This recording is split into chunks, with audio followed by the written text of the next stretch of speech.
Okey, Assalamualaikum ya. Salam sejahtera, salam kuasa ketiga. So, seperti biasa, jika audio jelas ya, boleh tolong maklumkan kepada saya tunggu komen. Ya, saya tunggu komen. Minta tolonglah ya, jika audio jelas boleh tolong tulis jelas di ruang komen ya. So, share ramai-ramai dan juga sertai Telegram saya ya, Regi JC Rita Udin, dan bagi mereka yang tahu link Telegram saya, minta bantu kongsikan di ruang komen. Dan juga bagi mereka yang ingin membantulah perjuangan saya ni, boleh sahaja ke atas page Regi JC Rita Udin ini dan boleh klik butang subscribe, dan dia hanya melibatkan jumlah RM3.9 sebulan ya, RM3.9 sebulan. Jadi bagi mereka yang hendak sokong perjuangan saya ni, boleh tekan butang subscribe. Bayaran dia RM3.9 sebulan sahaja. Okey, dia di atas page. Baik, now pilihan raya Amerika Syarikat ni, apakah relevannya dari sudut pengajaran kepada Malaysia? Now, ini saya cerita kedua-dua belah ya, PH maupun barisan maupun perikatan, semua ya, apa yang kita boleh belajar ya. So because I'm not interested to say perikatan ambil perhatian atau PH ambil perhatian, I'm not interested in that anymore. So kita semua, apa yang kita boleh belajar, sebab negara berbeza, sistem berbeza ya, tetapi ada satu perkara yang boleh diterbitkan daripada pemilihan Presiden Amerika Syarikat. Now, saya adalah orang pertama, sebab saya menulis juga ya dalam untuk komen ya, politik Amerika ya, orang pertama yang mendakwa apa yang telah berlaku pada pilihan raya Amerika Syarikat, yang masih kiraan undi dia belum tamat sepenuhnya walaupun Trump sudah diisytiharkan menang, tetapi apa yang telah berlaku adalah tsunami kuasa ketiga.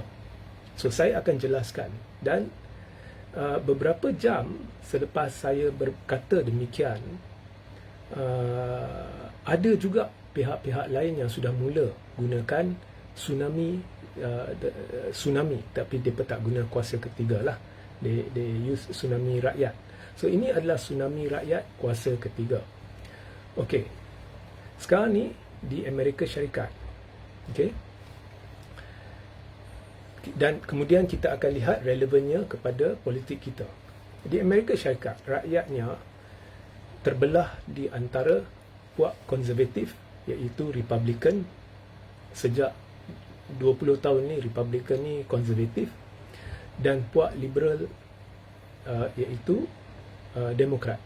Okey, puak liberal atau Demokrat ni semenjak 4-5 tahun lepas dia menjadi liberal lampau.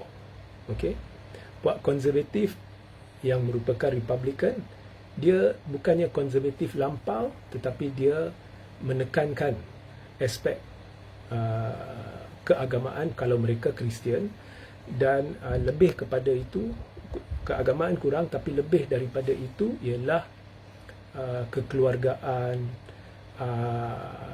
benda-benda yang luar tabi'i mereka tolak, seperti LGBT. Walaupun mereka bukannya, undang-undang mereka banyak tempat tu LGBT dibenarkan, tetapi mereka bukannya mengagung-agungkan LGBT dalam perbualan harian ataupun dasar dan sebagainya. Okay, so bukan konservatif lampau, tetapi menekankan nilai-nilai konservatif pada tahap sederhana. Okay, so itu perpisahan rakyat. Now, perpisahan ini di Amerika untuk sekian lama, dia lebih kurang pada betul-betul terbahagi dua. So 50% sini dan 50% sana. Okey, lebih kurang 45 hingga 48% sini dan 45 hingga 48% sana, lebih tepat ya. So maknanya ada jalur yang nipis yang melibatkan dalam setiap negeri secara purata, ada jalur nipis lebih kurang 4 hingga 5% rakyatnya sahaja yang duduk atas pagar. Dan kebanyakan rakyatnya yang duduk atas pagar tertumpu dalam 7 hingga 8 negeri. Okey. So, daripada 7 hingga 8 negeri, 5 negeri ini biasanya 5 atau 6 negeri ini biasanya dipanggil swing states. Maknanya dia akan menentukan pilihan raya. Sebab atas pagar menjadi tumpuan kedua-dua pihak, ya. So sebab itu dalam pilihan raya termasuk pilihan raya yang memenangkan Trump pada 2016, kemudian pilihan raya yang memenangkan Joe Biden pada 2020, ya. Majoriti yang diperolehi masing-masing dia bukannya besar sangat. Okay, so awak perlu faham di Amerika untuk menang dia perlu electoral votes. Electoral votes ini, untuk saya jelaskan electoral votes ini agak rumit, so saya jelaskan secara ringkas, ya. Rakyat keluar mengundi dan di setiap negeri siapa yang dapat undi majoriti daripada berjuta rakyat dalam satu-satu negeri yang mengundi ini, sebab setiap negeri ini ada puluhan juta orang, ya. Sebab seluruh Amerika ni ada hampir 350 juta penduduk. So setiap negeri ada juta-juta, puluhan juta orang. Setiap negeri, siapa yang dapat majority, dia akan pegang electoral votes negeri itu. So electoral votes bagi negeri-negeri atau undian elektoral berbeza. Contohnya ada satu negeri ada 10 electoral votes, ada satu negeri ada 15 electoral votes, ya. So contohnya di Pennsylvania, Trump telah menang, majority telah pilih Trump. Jadi bila majority, contohnya daripada 50, contoh sajalah, daripada 50 juta penduduk Pennsylvania, katakan 28 juta undi Trump, maknanya majority. So Trump akan pegang electoral votes dari Pennsylvania berjumlah 19 undi. Kemudian semua electoral votes dari semua negeri ini dikumpulkan, ya. Jumlahnya adalah berapa? 540 electoral votes. Jadi sesiapa yang dapat 270 electoral votes ke atas, maknanya 271 electoral vote, dialah jadi presiden. So selalunya dalam pilihan raya presiden akan menang mungkin 270 lebih sahaja electoral votes atau 280 lebih sahaja electoral vote, bukan majoriti yang besar, ya. Sebab di negara Amerika dia julat 45 hingga 47% berada dengan Demokrat dan 45 hingga 47% berada dengan Republican. Hanya yang duduk atas pagar tu dalam julat 4 hingga 5% penduduk sahaja. So sebab itu kemenangan selalu tipis. Tetapi kali ini, setakat ini, Trump sudah memenangi 295 electoral votes. Ini besar. Dan dijangka dia akan menang antara 310 hingga 313 electoral votes. Maknanya dia menang besar. Maknanya telah berlaku tsunami rakyat di Amerika. Bukan hanya, ya, kumpulan kecil 4 hingga 5% penduduk yang duduk di tengah, majoritinya telah beralih sokong Trump. Penyokong-penyokong tradisi Parti Demokrat juga sebahagian besarnya telah beralih sokong Trump. Dan semua negeri-negeri yang dikenali sebagai swing states, dan kali ini memang banyak negeri swing states, I think 7 or 8 battleground states telah dipegang oleh Trump. So Kamala Harris kena teruk, dan ini kali pertama, ya, presiden dia menang majority electoral vote, dia menang atau dijangka menang popular vote. Kemudian Senat, dia Senat sana bukan sama macam Senat sini, ya. Senat sana pun dia ada kuasa, senator-senatornya ada kuasa untuk membuat undang-undang, ya, bukan macam sini. Okey, Senat pun Republican bawah Trump pegang, dan the lower house seperti Dewan Rakyat lah juga dijangka Republican di bawah Trump pegang. So ini adalah what they call in English a clean sweep, ya. So ini kali pertama perkara sebegini terjadi dalam 20 tahun. Kali terakhir ianya terjadi adalah di bawah kemenangan Presiden Bush 20 tahun yang lepas, yang juga merupakan Republican. Maknanya kalau Demokrat ni kita anggap biru dan Republican anggap merah, negara Amerika ni dia terbahagi ada hampir separuh biru, hampir separuh merah. Kini kalau awak lihat peta Amerika, dia dah berubah jadi merah atau negara konservatif. Jadi bagaimana Trump berjaya berbuat demikian? Okey. Now, apa yang sebenarnya ramai tak sedar, sebab kalau awak lihat Trump bertanding di bawah tiket Republican, mungkin orang akan kata, Reggie, macam mana kau kata ini tsunami kuasa ketiga? Sebab tak ada pun parti yang ketiga yang menang. Dalam Amerika, mereka tak fokus kepada parti. Sebab pilihan raya presiden, Trump cuma pilih, okey, saya nak Republican ke, saya nak Demokrat. Tetapi akhirnya, pemilihan tidak bersandar kepada parti kerana orang boleh pilih terus presiden. Di sini kita tak pilih terus Perdana Menteri. Kita pilih hanya ahli Dewan Rakyat dan ianya lazimnya didorong oleh parti. Rakyat di sini, dia lebih selesa pilih undi orang yang berkait dengan parti. Calon bebas kadang-kadang menang tapi susah. Tapi di Amerika, okay, so Trump dia hanya pilihlah, okey, saya nak jadi calon Republican. Mengapa dia pilih Republican sedangkan pilihan raya Presiden Amerika Syarikat, dia bukannya Trump tak perlu pun terlibat dengan mana-mana parti. Betul. Tetapi untuk menjadi presiden yang efektif, dia juga kena bantu parti dia supaya ramai menang dalam Senat dan ramai menang dalam House of Representatives atau macam Dewan Rakyat mereka, supaya bila dia berkait dengan parti dan kemudian dia bantu ramai calon dalam parti itu untuk pegang Senat dan pegang Dewan Rakyat mereka, maka mudah bagi dia untuk menjalankan kerja. Okey, tetapi pokoknya orang pilih sebab Trump. So Reggie, mana parti kuasa ketiga? Tanpa kali ini, pilihan raya ni, ada sesuatu menarik yang telah dilakukan oleh Trump.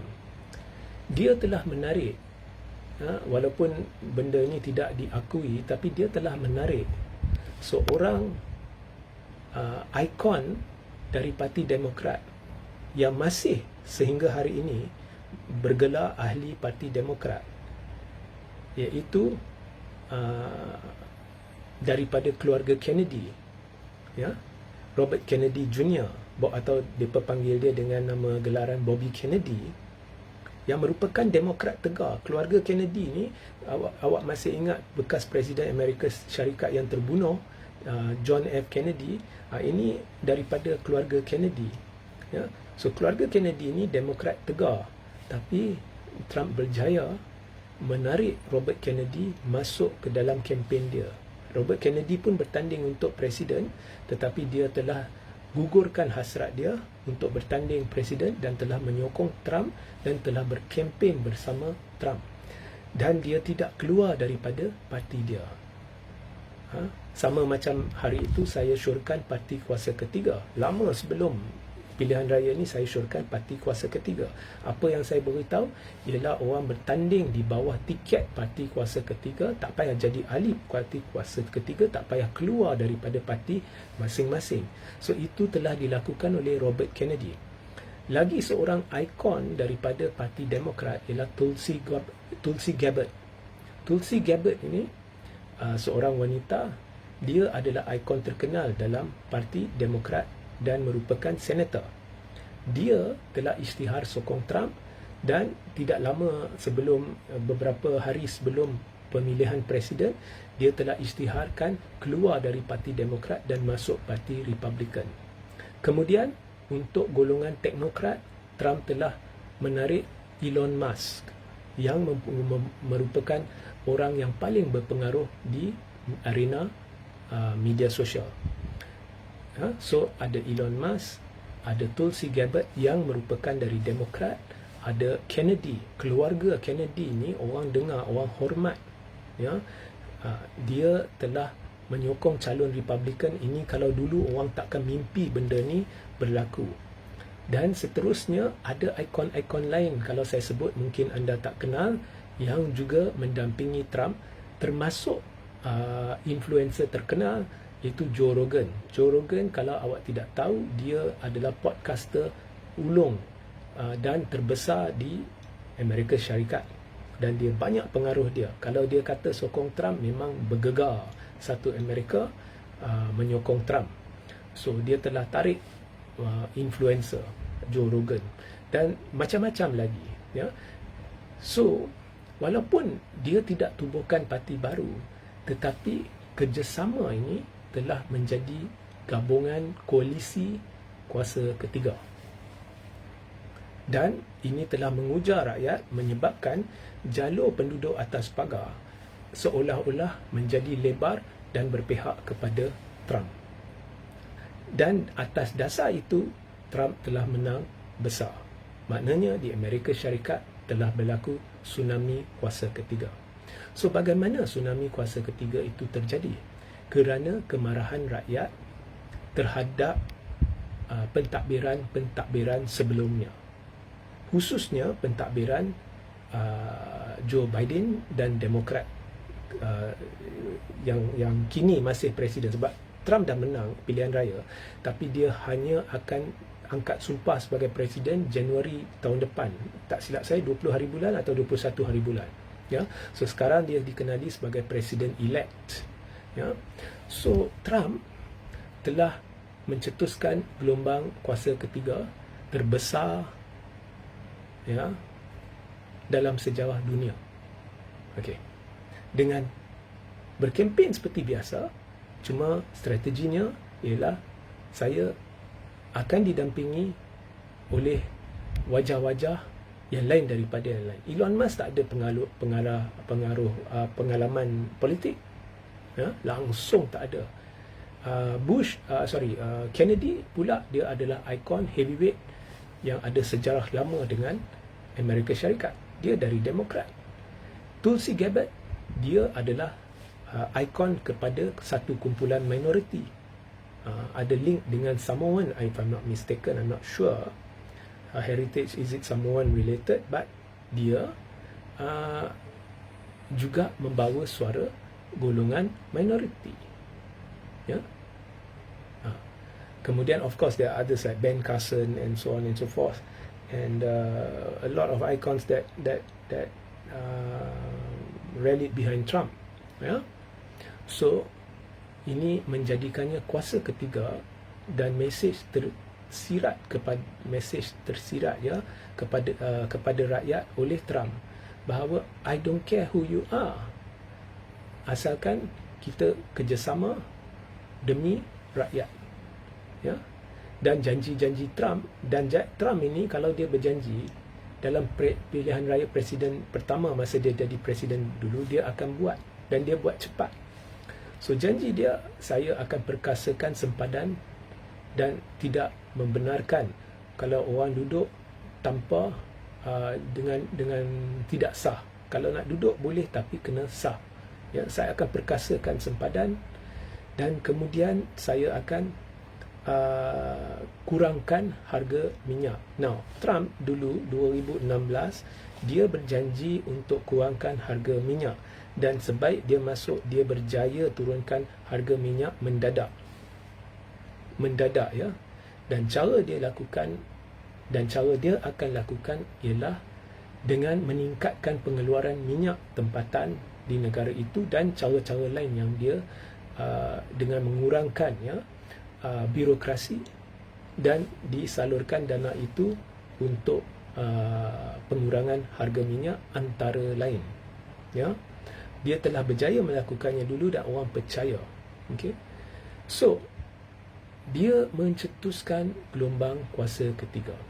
Kemarahan rakyat terhadap pentadbiran terdahulu yang mengekang kebebasan bersuara. Now, kalau awak lihat di Amerika, memang kebebasan bersuara lebih hebat dari kita. Kita sekarang ni amat teruk, ya, lebih hebat dari kita. Orang boleh bercakap, orang boleh kritik, and that should be the way. Ya, you can even make fun. Awak boleh persenda, pelekeh pemimpin, asalkan bukannya dengan cara yang boleh menggugat keharmonian. Ya, awak boleh. Ya, is open to debate. Awak menyuarakan pendapat, ya, awak luahkan, boleh. Tetapi secara halus, ya, macam berlaku di sini lah, shadow ban lah, macam-macam lah. Jadi orang lama frust, ya. Saya tahu, saya dah ikut perkembangan Amerika Syarikat ni dengan teliti sejak 2012, ya. Teliti. Saya akan cerita sebentar macam mana saya ikuti perkembangan di Amerika Syarikat dan sebab saya minat perkembangan di situ.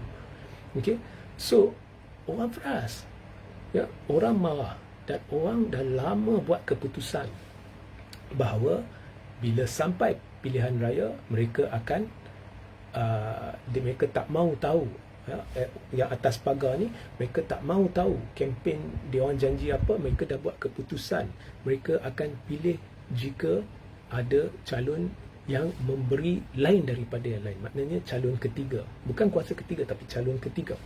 So itu orang dah decide, ya, people had decided. Now, keunikan Trump ialah dia dapat tangkap benda ni. So dia tahu orang cari alternatif dan orang akan pergi kepada alternatif. Jadi kalau Trump tak bertanding, Robert Kennedy akan menang. Okay. So Trump bertanding walaupun atas tiket Republican, tetapi dia telah menarik orang-orang yang telah menetralkan image dia, menjadikan gabungan itu sebagai kuasa ketiga, sebab dia tahu orang akan pilih kuasa ketiga. People had decided a long time ago. I'm angry with the government. The government has failed. Dan kalau ada kuasa ketiga dan mereka bersatu, tidak ada konflik, itulah pilihan kami, ya. So orang marah dengan harga minyak yang melambung, especially itu. Dan kalau awak lihat di Amerika, satu perkara yang menjadi titik perbualan bila Trump pergi sana sini adalah harga minyak yang mendadak, ya. Dan di situ juga Trump telah berjanji akan turun, dan mereka percaya. Kalau awak dengar respon rakyat, mereka percaya sebab dulu dia dah buat. Dia cakap dia buat. Dan juga sempadan, ya, dan kebebasan bersuara, ya, dikekang dan sebagainya. So rakyat dah make up their mind. Mereka tak merujuk sangat kepada mainstream media. Mainstream media cakap apa, masuk telinga kiri, keluar telinga kanan. Jadi apa yang kita boleh pelajari di sini? Seperti yang saya beritahu selama ni lah. Saya bukan tujukan kepada perikatan, saya bukan tujukan kepada pakatan, saya tujukan kepada semua. Jika wujud satu parti kuasa ketiga di negara ini pada pilihan raya umum ke-16, dan parti itu diwakili, ditadbir oleh orang-orang yang teknokrat dan sebagainya, orang-orang yang ada status, tetapi dengan syarat perlembagaan parti dipindah supaya orang-orang ini tidak boleh bertanding bagi Dewan Rakyat. Hanya mereka boleh dipilih menjadi senator dan duduk Dewan Negara, kemudian baru boleh jadi menteri. So orang-orang yang menjadi ahli parti kuasa ketiga tak boleh jadi Perdana Menteri. Kemudian bila parlimen bubar, cari sekurang-kurangnya 50 heavyweight daripada pelbagai parti, DAP, PKR, UMNO, Amanah, APAS dan sebagainya, yang berkaliber tapi ada nama sekurang-kurangnya 50 MP, bakal MP, Hishamuddin dan sebagainya. Semua mereka tak payah keluar parti masing-masing, tapi bertanding di bawah tiket parti kuasa ketiga. Jadi parti kuasa ketiga akan tapis. Kalau mereka rasa orang ni kontroversi, mereka tolak, ya. So kalau contohnya Zahid tak puas hati Hishamuddin bertanding di bawah parti kuasa ketiga, Zahid nak pecat lah. Hishamuddin tetap bertanding di bawah parti kuasa ketiga. Okey. Kemudian cari lagi 100 lagi calon yang tak perlu heavyweight sangat untuk menjadikan jumlahnya 150 calon. Kemudian semua bertanding di bawah tiket parti kuasa ketiga, tak payah jadi ahli. Saya beri jaminan, ya. Saya berani beri jaminan, tapi kalau sebab keyakinan saya 99%, ya. Sekurang-kurangnya 50% daripada 150 calon ini akan menang pilihan raya. 40 sekurang-kurangnya 40% Melayu atau 40 hingga 45% Melayu akan bersama parti kuasa ketiga, dan sekurang-kurangnya 30% Cina akan sokong parti kuasa ketiga, khususnya Cina atas pagar yang kini sudah jumlahnya sudah besar. Okey. Dan parti kuasa ketiga lah yang akan tentukan siapa jadi, macam mana kerajaan tertubuh. Kemudian MP-MP yang menang ni akan tentukan siapa calon Perdana Menteri mereka. Saya percaya banyak parti, walaupun marah orang mereka bertanding di bawah tiket parti kuasa ketiga, mereka tidak akan pecat ramai MP-MP, ramai calon-calon yang bertanding di bawah parti kuasa ketiga dari UMNO, DAP tidak akan dipecat, kerana parti-parti ini akan tunggu dan lihat. Kerana jika parti kuasa ketiga benar-benar jadi kingmaker, dan kemudian parti-parti telah pecat ahli-ahli mereka yang bertanding di bawah parti kuasa ketiga, maknanya awak sudah bakar jambatan antara anda dengan ahli-ahli anda yang menang di bawah parti kuasa ketiga, maka sukar bagi anda terlibat bersama dalam pembentukan kerajaan atau percaturan ke arah pembentukan kerajaan. Now, jika perkara ini dilakukan, akan berlaku tsunami. Jika perkara ini tidak dilakukan, tetap akan berlaku tsunami rakyat jika lebih 50% Cina tak keluar mengundi. Sekarang ni dia di tahap 50%. Kalau let's say PRU 16, 70% Cina tak keluar mengundi, memang naya. Perikatan akan menang besar. Kalau 50% Cina tak keluar mengundi, perikatan tak akan jadi kerajaan. Ya, so ianya bergantung kepada boykot Cina pada PRU 16 jika tidak ditubuhkan parti kuasa ketiga. Sebabnya perikatan sudah tidak relevan dari sudut strategi. Dia cuma boleh kekalkan kedudukannya, dia tidak boleh mara ke hadapan. Dia setakat yang saya lihat, setakat ni dia tidak ada kemampuan untuk tarik pengundi Cina. Tetapi jika mana-mana pihak, contohnya Anwar Kerah seorang, ya, okey, awak pergi tubuhkan parti kuasa ketiga, kita ikut cadangan regi, atau Tun Mahathir Kerah orang ni, okey, kau senyap-senyap kau pergi buat, tak kira siapa, I don't care. Tapi bila parti itu wujud dan benda ni dilakukan, parti itu akan menentukan struktur kerajaan selepas PRU 16, dan tidak ada pemimpin dari mana-mana parti yang dapat berbuat apa-apa. Dan MP-MP, sebab rakyat tahu akhirnya MP-MP yang dipilih itu benar-benar akan bekerja untuk rakyat. Kerana apa? Contohnya parti kuasa ketiga arah seorang MP, kau buat macam ni, kau buat macam tu. MP tu tak mau ikut, tak apa, sebab dia bukan ahli pun parti kuasa ketiga. Parti kuasa ketiga nak gugurkan keahlian, tak timbul soal nak gugurkan pun keahlian dia, sebab memang tak, dia bukan ahli parti kuasa ketiga. Kemudian parti asal dia, contohnya Hishamuddin bertanding di bawah parti kuasa ketiga dan menang. Kemudian UMNO suruh Hishamuddin, okey, sebagai MP kau kena buat macam ni. Hishamuddin tak mau buat. UMNO kata, betul ke awak tak nak buat? Okey, kita gugur keahlian awak. Tak apa, sebab Hishamuddin bukan menang di bawah tiket UMNO, dia menang di bawah tiket parti kuasa ketiga. Jadi MP-MP akan menjadi wakil rakyat dalam erti kata sebenar, dan tidak terkongkong dengan apa jua syarat ke, tak perlu aku janji ke, tak perlu apa-apa, tapi sokongan rakyat akan datang ke situ. Ini sebenarnya telah berlaku di Amerika Syarikat. Saya pun terkejut, saya tak jangka. Saya ingat Trump akan menang, tapi tipis. Saya tak jangka berlaku fenomena tsunami kuasa ketiga. Dan sudah ada dua pihak dari sana yang telah bersetuju dengan saya, tapi saya pakai nama samaran lah.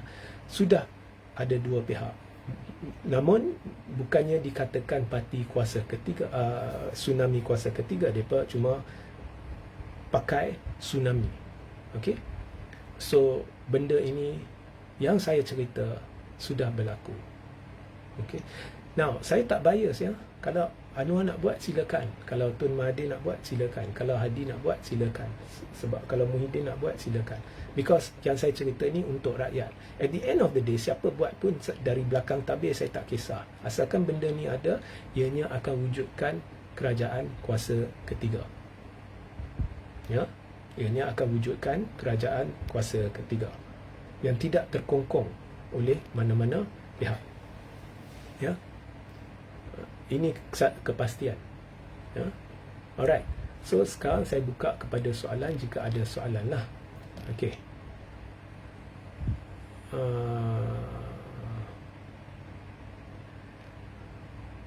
Ada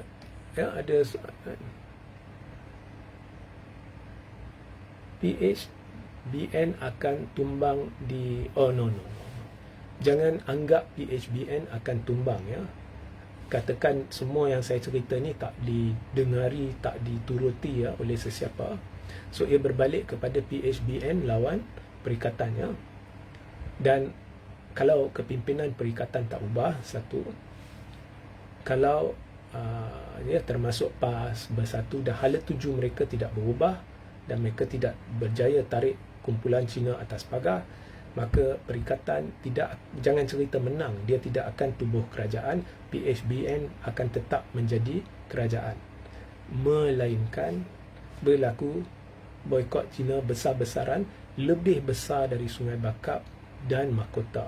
Maknanya lebih besar dari 50%. Kalau boleh sampai 70% boikot Cina, itu confirm perikatan akan menang besar.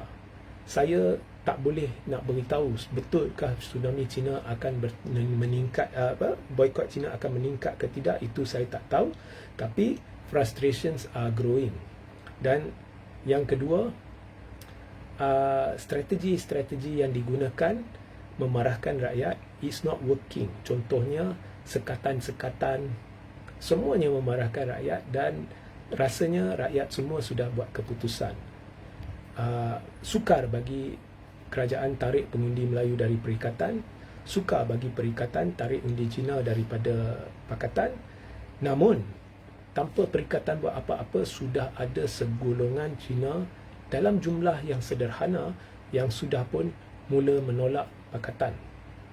So maknanya rakyat sudah buat keputusan dan secara majoritinya keputusan ialah tak puas hati dengan the status quo, iaitu kerajaan, dan tunggu masa, tunggu pilihan raya. Okey, tunggu pilihan raya. Now, persoalannya, yang duduk atas pagar ni, Cina ni, mereka kalau tak nampak sebab nak sokong perikatan, mereka akan duduk rumah. So perikatan takkan menang. So kena ada perubahan dalam perikatan. So saya dah beritahu, jika PRU 16 atas kedegilan perikatan ni, jika Anwar menang, dia kembali sebagai PM dan PHBN tubuh kerajaan, dan terbukti ianya disebabkan kedegilan PN, maknanya PN boleh kekal sokongan Melayu dia boleh kekal, tapi dia tak boleh bentuk kerajaan. PHBN sama ada akan kekal kedudukan dia atau naik sikit. Nah, saya akan tolak perikatan, bukan sebab saya sokong PHBN, sebab saya tahu they are useless. There is no point. Lebih baik awak berjuang dengan kumpulan yang ada akal untuk memperbaiki kumpulan itu, untuk berjuang benda-benda yang awak mahukan demi rakyat. Because you know, pemimpin sana dia ada kepentingan peribadi dan mereka akan gagal. So bagi saya tempoh penentu dia adalah PRU 16. Okey, saya bukan taksub, ya. So setakat sekarang saya memang condong ke arah perikatan. Tapi bila saya buat live-live macam ni, saya akan cerita dari tengah. Okey, melainkan perikatan bernasib baik dan boikot Cina terlalu besar. Bila terlalu besar, automatik perikatan akan menang besar. Okey, dia akan menang, dia akan tubuh kerajaan, ya. Tapi jika boikot sekadar 50% pun, saya dah buat satu video, saya dah buat analisa panjang, lebar, lengkap, ya. Awak scroll ke bawah dah, awak tontonlah, ya. Perikatan takkan jadi kerajaan, ya. Namun jika perikatan ubah, ya, ubah, macam mana nak ubah tu cerita lain lah. Takkan saya nak ulang dalam live, semua live nanti semua live jadi 2-3 jam, kan. Dia ubah kepimpinan dia ubah, kepimpinan yang tak berpijak di bumi nyata dah. Saya tak suruh abaikan perjuangan agama, bangsa dan negara, tapi jika dia ubah, ya, dan masa dah suntuk, dia ubah dan dia boleh tarik pengundi Cina atas pagar ini, maka perikatan sememangnya boleh tubuh kerajaan. Okay, next question. Adakah Akta Lompat Parti akan digunakan jika MP mewakili parti ketiga? Tak timbul soal itu. Tak timbul soal itu. Sebab apa? Kalau kau dah menang bawa tiket parti kuasa ketiga, kemudian tiba-tiba contohnya Presiden parti kuasa ketiga beritahu awak, okey, esok akan berlaku undian ini, saya nak kau sokong. Kemudian kau kata saya tak mau sokong. Okey, boleh tak dia pecat kamu? Tak timbul pun soal pecat. Nombor satu, kalau awak dipecat dari parti, awak tak payah kosongkan kerusi. Nombor dua, tak timbul pun soal awak dipecat ke awak digugur. In the first place, kamu tak pernah jadi ahli parti kuasa ketiga. Kamu hanya bertanding di bawah tiket parti kuasa ketiga. Now, saya beri satu lagi formula lebih mudah. Okey. Okey, itu tak apalah. Saya tak nak rumitkan live ini, saya beri dalam live lain ya. So tak timbul pun soal undang-undang anti lompat. Maknanya undang-undang anti lompat yang sememangnya bagi saya tidak demokratik dan bercanggah dengan asas kepada semangat perlembagaan persekutuan sebelum dilakukan pindaan yang menguatkuasakan undang-undang anti lompat ini, ya, kita tak payah hiraukan. Tak payah hiraukan. Ya? Dan MP-MP benar-benar akan menjadi wakil rakyat. Syam, boleh perjelas lagi kuasa ketiga? So, awak scroll ke bawah dan awak akan jumpa tajuk-tajuk yang saya dah bincang benda ni. Termasuk satu video, tajuk dia adalah kuasa ketiga. So, jadi bagi mereka yang masuk lambat, jika anda hendak sokong, bolehlah anda pergi ke atas page ini dan tekan butang subscribe. Jumlah dia hanya RM3.9 sebulan. Tapi saya hanya cerita kebenaran. Kalau awak datang sini nak dengar saya serang, itu takkan terjadi ya. Okay. Terima kasih Hafiz. Okay. So, that's why I've been hinting for a long time to the Anwar government. Benda-benda yang dibuat, dia ikut pemikiran lama. Dia sekat sini, sekat sana. It's not helping you. Akhirnya, di US, benda ni mencetuskan gelombang tsunami kuasa ketiga. Oh, people made up their mind. Now, untuk ikuti politik US ni, bukan saya nak agung-agungkan politik mereka, tapi politik mereka teramat rumit. Sekurang-kurangnya, kalau awak nak benar-benar fasih politik mereka yang mempengaruhi seluruh dunia. Jadi awak kena faham juga politik US, politik UK, politik Rusia. China saya tak berapa ikut, dan China pun very secretive, maklumatnya pun ditapis. Especially US, kamu kena ikut dan kamu akan dapat faham cara berfikir rakyat dia, cara politik mereka yang jauh lebih matang dari politik kita, tetapi pada masa yang sama juga jauh lebih kotor dari politik kita. Sekurang-kurangnya 4 jam sehari kamu kena dengar ucapan-ucapan, video-video, analisa-analisa setiap hari, ya, untuk jangka masa yang lama. Kemudian awak perlu faham cara electoral system mereka yang terlalu rumit, bagaimana ianya berfungsi. Baru awak akan dapat tahu watak-watak, cara politik mereka berubah, apa yang mempengaruhi rakyat mereka dan sebagainya. Ya, then you get a clear picture of how it works. Kalau contohnya kadang-kadang saya tak sihat, saya tertinggal 3 hari, ya, tak tonton sana sini, ikuti perkembangan, baca ni berkenaan perkembangan mereka sana, kita memang ketinggalan lama, banyak, ya. Politik mereka bergerak begitu cepat dan begitu rumit, ya. So tapi saya dah lama ikut, ya. Because sometimes when I follow politics here, I feel my IQ is dropping. Benda-benda remeh yang dipermainkan di sini, sometimes I feel my IQ is dropping. So I like to analyze politics, so I tend to tune in to the American politics. Yeah, I really feel sometimes when I follow politics here, my IQ is dropping. So to avoid total collapse of my IQ, I tend to pay attention to foreign politics. Ya. Sini isu-isu merepek. Ya. Dua-dua ya. PH ya, untuk komen itu ya, dua-dua ya. Bukan not targeting anyone ya. Dan di situ saya juga nak tegur negarawan sikit yang saya sokong ya, dukung perjuangan dia. Tapi Tun pun perlu lakukan tanggungjawab dia untuk memberi kesedaran kepada rakyat untuk mematangkan pemikiran mereka. Tetapi dia juga terjerumus dengan politik semasa pada tahap yang sedang dimainkan oleh semua pihak. There is no effort by him himself to awaken people to more mature politics.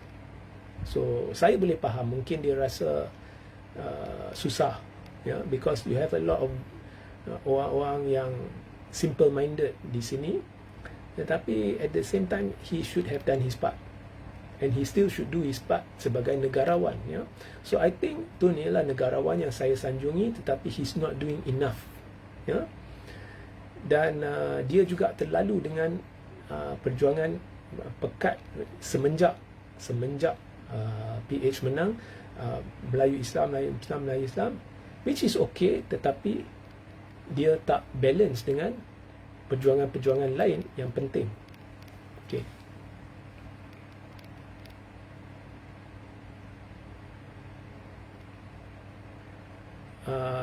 Kelakarlah IQ dropping dengan politik tempatan, ya.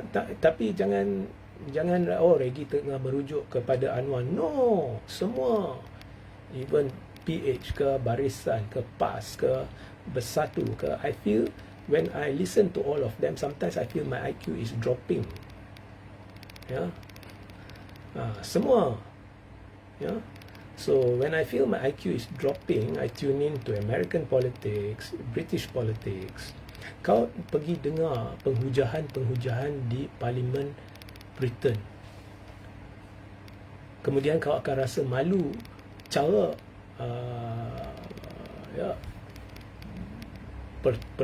percakaran di antara MP kita. Semua ya, semua. Jangan sekali-kali fikir saya sedang menyerang PH, ya. Semua. Awak akan merasa malu dengan percakaran MP kita. Ya. Cara they try to block each other. I mean, I don't know. My IQ sometimes is dropping, and I won't be surprised it did drop over the years. It did drop. Maybe because setahu saya, bila saya test IQ saya, korang ya, ada orang kata Regi ni selalu cakap besar korang ya. Kalau kau kenal perangai saya, I just say it, okay?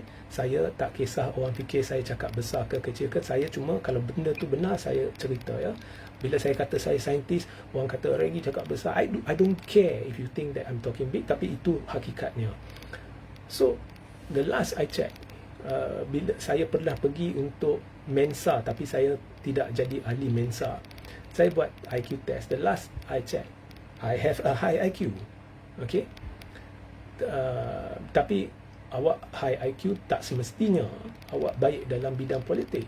High IQ, kadang-kadang orang high IQ dia betul-betul simpleton dalam politik, dia betul-betul naif dalam politik, seperti mana saya naif sebelum 2018 lah, dan selepas pun sikit-sikit naif lah.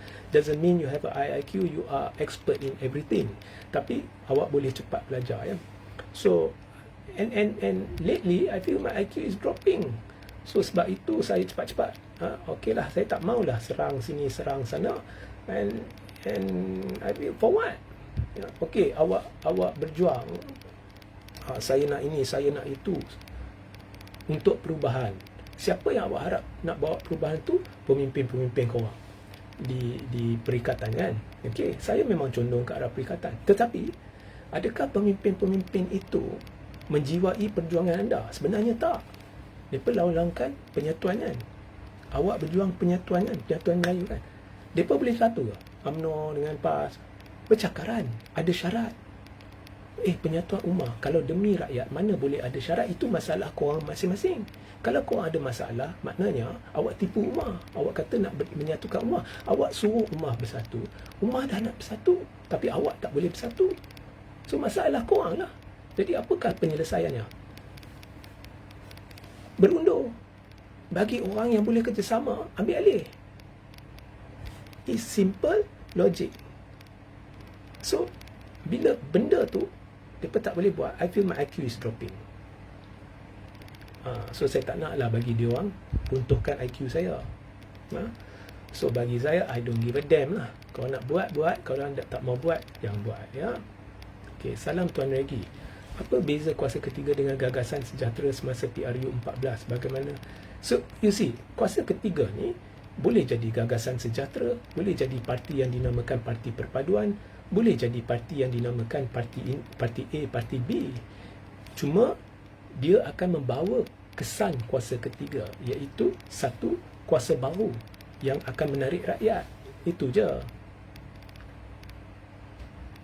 Daud Musa, tunggu PRU 16 di Malaysia. Ya, memang boleh tunggu. But kalau kamu tunggu tanpa perancangan, ianya sesuatu penungguan yang membuang masa. Faham? So, kalau pemimpin-pemimpin sana tengah buang masa, maka penungguan awak, penantian awak, ya, dia jadi macam apa? Lagu UKIS lah, di sana menanti, di sini menunggu ke, di sana menunggu, di sini menanti ke, entah apa. Ya? Balik-balik, saya bila fikir benda ni, saya rasa IQ saya ni menjunam. Ya, tak maulah IQ ni menjunam kan. So, untuk kekalkan IQ ni, sekali-sekala saya kena layan lah benda-benda lain, ya. Okay. That's why bila saya baca bila saya teliti strategi PH ni, saya nampak, well, at least it's interesting. Saya sokong ke tak sokong ke, tapi mereka ada akal. Okay. So, ada lagi soalan? Hari ni ada mood sikit, saya jawab lah soalan. Kalau nak tanya, saya beri 1 minit lagi, ya. Okay. So, ada 1-2 komen. Regi ni macam tahu semua. Saya tahulah bukan semua orang berfikir macam tu, tapi Regi ni semua. No, I just like to share. Saya suka share. Ya.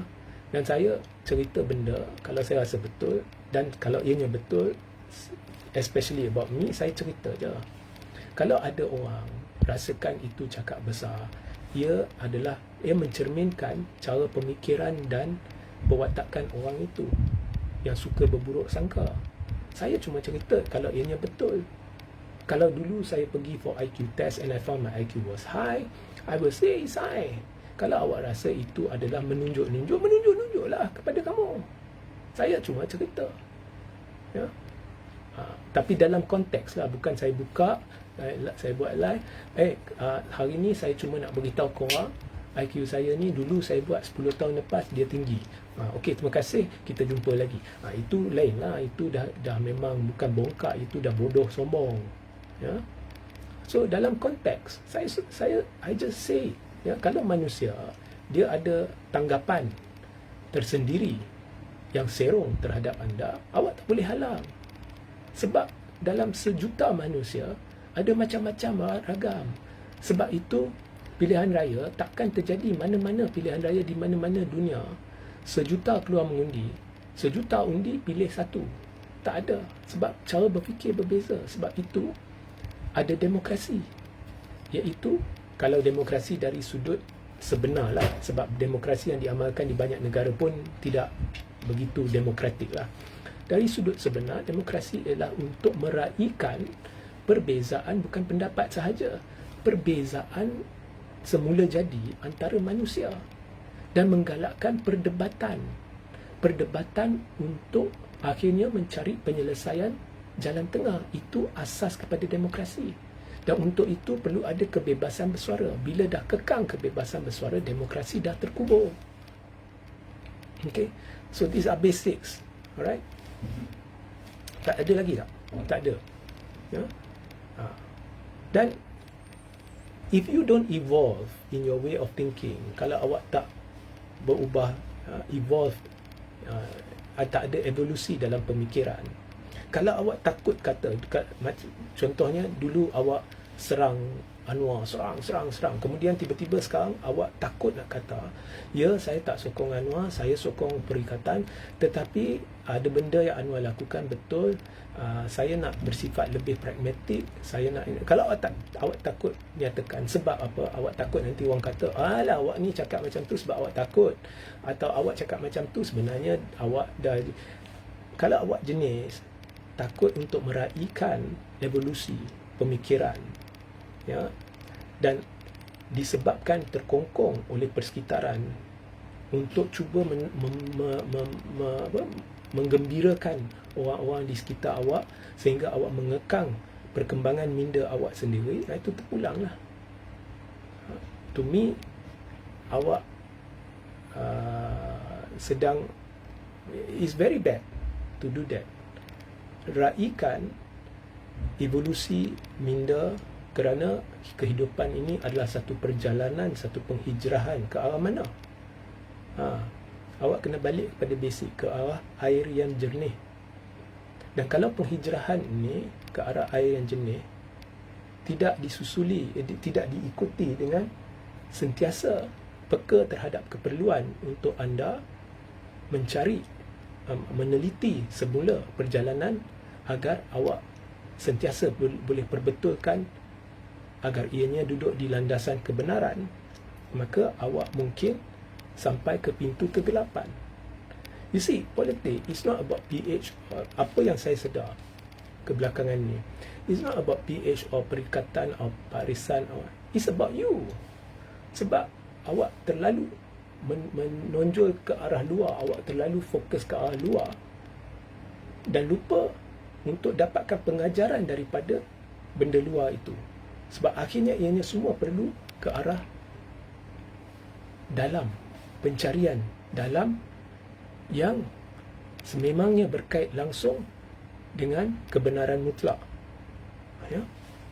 So, you have to know yourself better. Itulah perjalanan is about you dengan kebenaran mutlak. Ya? Tak kira awak kaji politik ke, awak kaji sains ke, awak kaji, awak repair laptop ke, awak repair handphone ke, awak kerja tukang masak ke, perjalanan itu adalah untuk awak menimba ilmu, menimba pengalaman, mencari kebenaran, memperbaharui iman, memperbetulkan landasan, menuju ke mana? Menuju ke air yang jernih. Ingat itu sentiasa. Dan kemudian kau akan berani ubah landasan. Ubah landasan untuk perbetulkan ke arah kebenaran. Bukannya tukar landasan kerana sebab luaran, iaitu sebab politik. Oh, mereka beri saya banyak ni, saya nak pergi sana. Mereka beri saya banyak tu, saya nak pergi sana. Itu lain. Ya?